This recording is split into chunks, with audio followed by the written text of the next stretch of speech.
Hello ladies and gentlemen, welcome to the show. Now, we were visiting our friends at Bike Shop Boksburg a little while ago, and we happened to find something rather interesting there.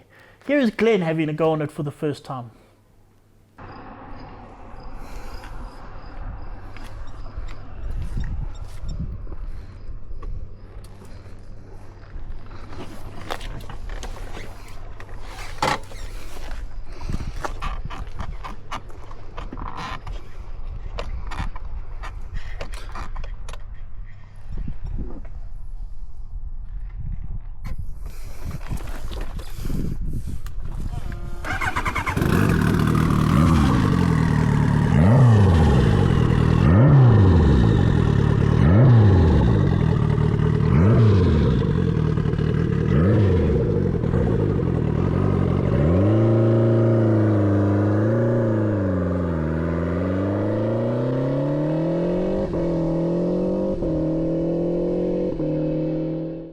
I think rather interesting is the understatement of the century, Don. Which was? Well, you said you found something rather interesting. Rather interesting. Yeah. I think that the correct terminology for that is completely, insanely irresponsible. Bonkers. Yeah. Okay, well, let's start at the beginning. First Yes. of all, that is a Suzuki B-King. It's a special one. Yeah. We'll get to that now. 1340 cc's. Exactly. So this bike comes from 2008, when the same time as they launched the Gen 2 Hayabusa. So 1340cc, 4 cylinders. It produced 181 horsepower. Now it's a naked bike, a street fighter, but not your like little, small, nimble. It's a big, brutish sort of thing. There's nothing small and nimble about it. Exactly. And it weighs as much as an anvil, and it feels like you are riding a man's Oh yeah, motorcycle. no, it's definitely a man's That motorcycle. motorcycle was made for when men were men. Oh yeah, Absolutely. definitely. It's 181 horsepower, 146 newton meters of torque. Now those figures, 2008, and a naked bike. I mean, there are very few that make that now. So it was just extraordinary. As I say, man's bike, so lots of manliness, including lots of iron and other metals. In that case, it weighed 262 kilograms. Yeah. Which is a lot of weight, isn't And it? you can feel it. It's a lot of rolling mass. Yeah, it but is. I'm going to tell you, with that horsepower, it kind of needed that to just keep it settled. Yeah, keeps it settled. It's also a very big, very sort of roomy kind of motorcycle. It's not made for little sort of gym bunny sort of things. It's made for, well, real men. Like us. Yeah, look at us, of course. We're real Absolutely. men. Now, as we said, this is a special motorcycle, so you may have noticed the giant K&N filter sticking out the one side. Yeah. You may have noticed 2 Yoshimura exhausts in the traditional place under the seat, which Don, is traditional. There was Yoshimura stuff all There was over that Yoshimura place. stuff all it had over a the place. Yoshimura clutch, Yoshimura brake reservoir. It did. Whoever built this motorcycle spent money on that. And they like the Yoshimura. But those 2 Absolutely. Yoshimura exhausts are just dummies. They're Yep. there purely for aesthetics. They weren't connected or anything. Because if you look down the side of the motor, there's a little stinger pipe over there that made such a glorious noise. It did. It caused earthquakes among our neighbors. So Yeah. good for them. And the reason for all of this is because somebody has gloriously decided to put a turbo on this B-King. If you want to know what it's like riding a turbo B-King for the first time, here is me on a private road riding it for the first time. Here we go. Oh, that's loud. Oh, that's loud. Okay. Here we go. Let's pull off. Let's see what happens. I should probably put my visor down for this. Alright, we're in first gear. Let's open the throttle and see what happens. Oh!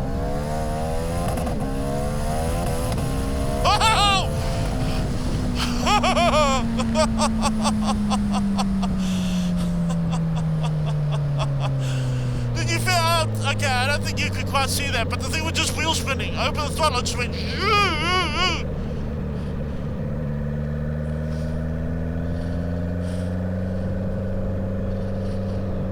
I think I need to try that again.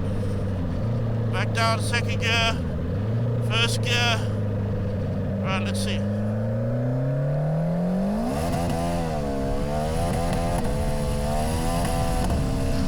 Holy cow! Last time.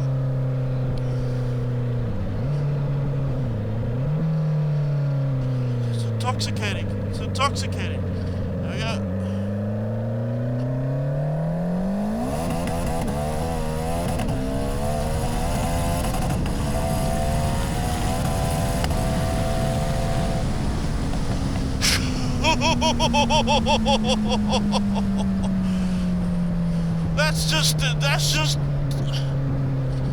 That's another level of like raw mentality, raw mentalness. Like, we're in the H2R, that's just insane. This is just, it's raw. It's got that word raw comes to mind, raw insanity. It's like the H2R is kind of insane, but it's like kept in a clinic, you know what I mean, under watch and key. This is not. This is just out in the jungle. There's wheel spins.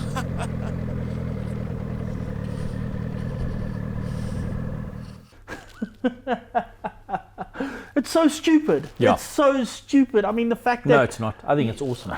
Yeah, but I mean, it's stupid in a good way. I love this kind of it's stupid. awesome. I love this kind of Brilliant. stupid. When men were men, Donovan. That's all I'm going to say. What do you need that power for? You can't put it Because on you the can. road. And no, it's true. You can't put it on the road. It's fun. I can't- disagree. You can put it on the road without a doubt. You It's can, not in brilliant. first gear at full throttle. I mean, I was hitting the rev limiter with the back wheel just spinning. Bloody I hell. wasn't actually moving forward. Yeah. And you hit into second. By the time you get into third, that's where the first time where the thing really actually rockets you forward. Yeah. And it's utterly insane. It moves your soul. It There's moves your no soul. two ways about it. You know? But here's the thing. Okay, the standard bike was 181 horsepower. We don't actually, Bike Shop Boxburg does not actually have the full history of this bike. Yeah. They bought it from somebody.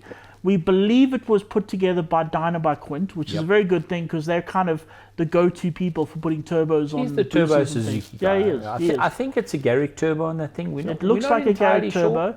But man, the balance is just, it's there. It's so there. good. The other thing is they didn't actually have any horsepower figures on that to go with. Yeah. So I'll be honest, we are riding this thing without actually knowing what it puts up. But A think million. about it. A million 181 horsepower plus a turbo is at least a million. million horsepower. Maybe 2 million horsepower. Maybe 2 million, yeah. Yes, I know.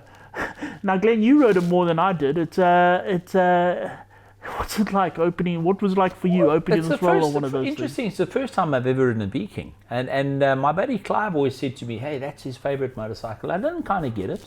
And at the time, remember they were only built for a very short amount of time. Yeah, so there weren't a 2008 lot to of- 2012. It's yeah. actually quite a limited edition motorcycle. At the to time, own. I mean, everybody rather had a Hayabusa than a Correct. B-King. So Yeah. So I hopped on and I thought, "Yeesh, a big turbo." I looked at that extended swing. I'm like, this is going to be a handful riding this on the road. Then I noticed, hang on, the wheel's a little bit forward. So maybe the geometry is You correct. might have noticed it does have a very beautiful extended swing arm. It's amazing. But yeah. it's adjustable, so the way we had it was all the way to the front. Yeah. So it wasn't actually extended by It's very like much. a normal bike. But if you want to go into like full drag race mode, Yeah. you can extend it.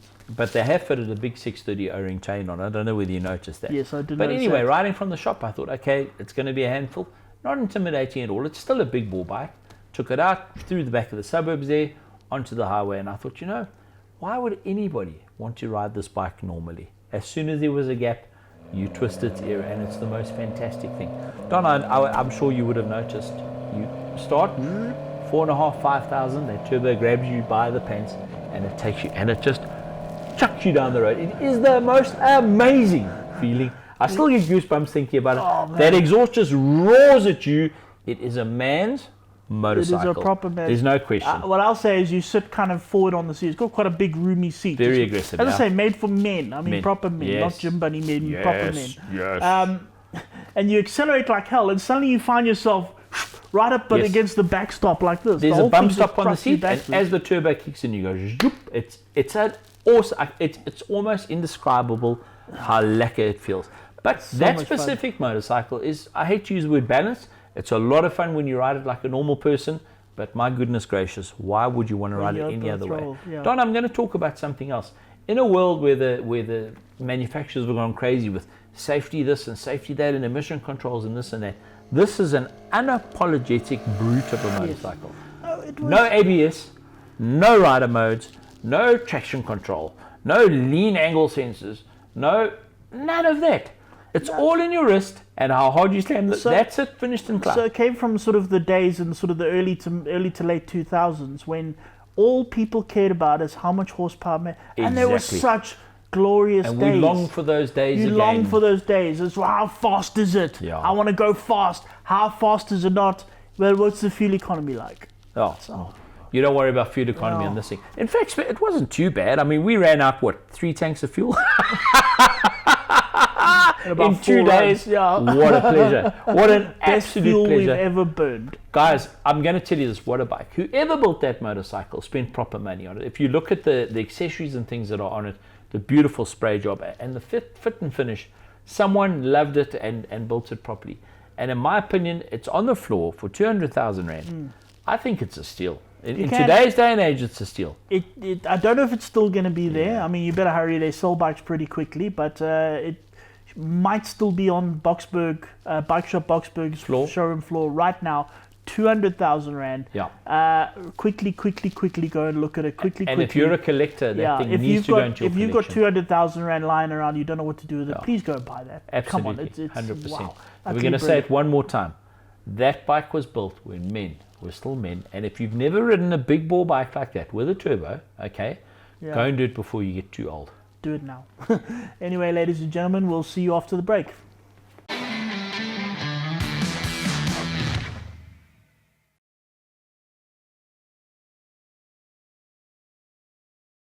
Welcome back, ladies and gentlemen. Now, we were having a very interesting discussion, some friends and I, about what is the sort of smallest class you would go to as a motorcycle fan? And it's generally the 300 class. Well, it's a broad class. It's anything from the Suzuki V-Strom 250 all the way up to the Kawasaki Ninja 500. But those sort of bikes are still fast enough, fun enough, they perform well enough. So even as a sort of a more experienced motorcyclist, you can have fun on those. However, what if they don't quite meet your very high standards? What if you want something more ambitious than that, but for the same sort of price? Now, the average price for the sort of 300 class is around 120,000 Rand, which is why we are here to the used showroom at Bike Shop Boxberg to see what we can find for less than a brand new 300. And we start with this one. Yes, I know it's a scooter, but bear with me because this is a hyper scooter. It's the Maxi Sim 600. And if you haven't ridden one of these, please do give it a go. They're big, they're very luxurious, they handle really well, and they're fast enough to keep up with freeway traffic. In fact, very often you're going past freeway traffic. They really are good bikes. And this one, it's a 2008 model. It's got less than 10,000 kilometers, and it's on the showroom floor for just 79,000 Rand. However, should your taste be more to explore the unknown, you need one of these. It's a Kawasaki KLR 650, the legendary Kawasaki KLR 650. These are rugged, go-anywhere machines. They really are. 21-inch front wheel, all the suspension travel, an easygoing motor, and you've got this one over here. It's a 2011 model. It's only got 10,000 kilometers on the clock, and it's on the showroom floor here for 80,000 Rand. That's actually remarkable. However, if you're not so much into off-road, but just general adventuring, then maybe you want to go for this. It's a Suzuki DL650 with the beautiful V-twin 650cc motor. As you can see, it's got a bunch of extras, including enough luggage, well, to move house, really. This specific bike is a 2019 model. It has just 14,000 kilometers on the clock, and it's on sale for, you guessed it, 120,000 Rand. However, if small adventuring is not your thing, then you can still go for the bigger guys. They just need to be a little bit older. For example, over here we have an R1200 GS. It's a 2009 model with 80,000 kilometers on the clock, and it is on sale for, you guessed it, 120,000 Rand. But if you prefer to go Japanese, over there is a Super Tenere 1200, a 2011 model with just 46,000 Ks on the clock, and that is going for, you guessed it, 112,000 Rand. But why go secondhand when you can go nearly new? In this case, demo. This is a brand, well, this year now, Suzuki GSX-S 8S. Brilliant, utterly great motorcycle. Only 8,000 kilometers on the clock, and it's on special for, you guessed it, 120,000 Rand. And can you believe this, ladies and gentlemen, a Yamaha R1, an actual 1000cc superbike, a 2013 model with a whole lot of extras and Rossi paraphernalia for 120,000 Rand. Sorry, can I quickly just say that this bike is actually sold? Oh, okay, yeah, this one's kind of a bit sold, but they got others.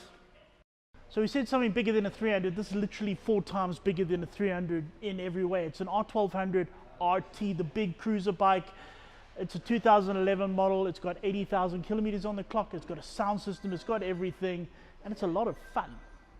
Now, when we said a little bit more ambitious than a 300, you didn't expect this. The legendary Kawasaki ZX-14, the Hypersport Maniac. This one is a 2009 model. It's got 35,000 kilometers on the clock, and it's on sale for 109,000 Rand.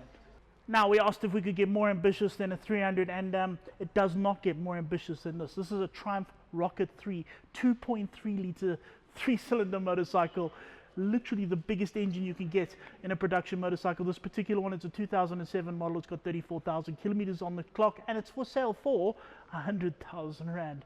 So there we have it, ladies and gentlemen. We wanted to know if you want to be more ambitious than buying a brand new 300, but for the price of a brand new 300, can you do it? Well, here at Bike Shop Boksburg, the answer is yes, yes, very much so.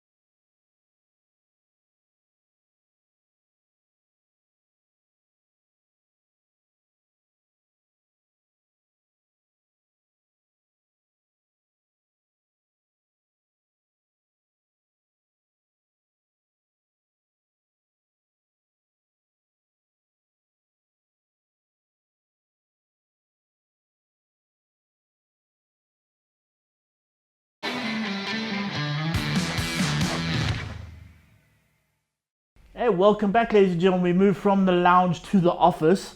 We got a little bit of news going on, and starting with the Roof of Africa. Now, you might remember the Roof of Africa took place in November last year. It's the biggest, most difficult hard enduro race in Africa, maybe even the world, we don't know. But I'm aware that there were a bunch of people there who were actually competing, and some of them were even trying to win, and they're not having such a good time. Is that sort of right? Yeah, you've got it right. Sadly, a lot of things went wrong with the Roof of Africa last year. We did a feel-good feature on it, focusing more on the riders than the actual event. And sadly, you know, we can't sugarcoat it. A lot did go wrong. A lot did go wrong. I mean, in the gold class, which is the top riders, some of the riders did a whole 10-hour loop that was later cancelled. On the first day of racing? On the first day, yeah. So some of the riders went off, the rest was stopped, and it was sort of too late. The other riders had gone, and they did 10 hours of riding through the toughest terrain in possibly the world. And it was just laughed off. For nothing. Yeah, for it's nothing. Crazy. And look, there was more than that. I mean, there was a rider that was kind of medevaced out on day one, and he was allowed to continue on day two. And if the positions stand, or if all of the protests go through as they are now, that could potentially win the Roof of Africa. And so as it stands, everything went wrong. It was a collection of all sorts of little things, people not doing what they were meant to do, and it has tarnished the image of the Roof of Africa. So obviously there was massive uproar. We on our side just said, hey guys, calm down, we're sure they're going to do something about it. They had an inquiry. It wasn't a court of inquiry, an inquiry into the Roof of Africa. I would imagine it's about a month ago now. All right, and all the people who, sponsors, riders, everyone who had a protest was invited to come and chat, and it was heard. It took a whole day, and it was done properly with some very experienced people chairing the whole meeting. That's what it is. The trouble we have is that was a while ago now, and people are phoning me and WhatsApping me and emailing me saying, Glenn, what's happening with the Roof of Africa this year? And so we hope it's resolved. I did send an email through the other day, because I think it would be irresponsible of us as media to sit back and say, oh, well, let them just get on with it. It holds a very special place in everybody's heart. So we're asking for the good of the game. Please, unless something happens within the last week since we filmed the segment, I don't believe it is, please give us some clarity. People need to prepare. People do need to know. It's a chore, it's hard work. These are professional athletes that get stuck in, and it costs a lot of money. It costs People hundreds need to plan. of thousands of rand. They need to plan, and that's what it is. We're going to move on to slightly more uplifting news now. This is actually something that happened in January, and we were there filming, and I don't know why we haven't actually got around to it. The AMID show.